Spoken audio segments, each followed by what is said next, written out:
Naku, madam. Hindi ho kayo nagkamali ng nilapitan. Upo po muna kayo. Jade? I know, Andrea. Astrid told me everything. Nakadispalko ka pala ng pera sa Artemis Pharmacy. And yet, pinatawad ka ni Ate Olive. Alam mo kung iba yon? Malamang nasa kulungan ka na ngayon. Naku, ma'am, hindi ho nila alam yun dito. Baka ho may makarinig. Huwag ka mag-alala, Andrea. Your secret is safe with me. Yun kung makikipag-cooperate ka sa akin. Which I know you will. Kaya nga dito ko dinala si Emma. Sige po, madam. Maaasahan niyo po ako. Arigato gozaimasu, Andrea!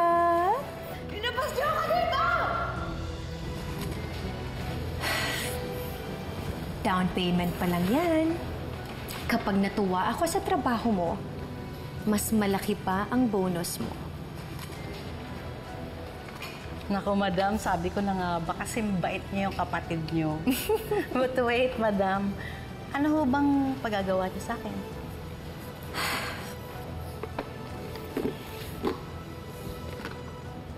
Na-mix ko na ito with other substances para mas adverse ang effects. Napaka-boring naman kasi sa lugar na to. Gusto ko lang naman na maging colorful ang stay ni Emma dito.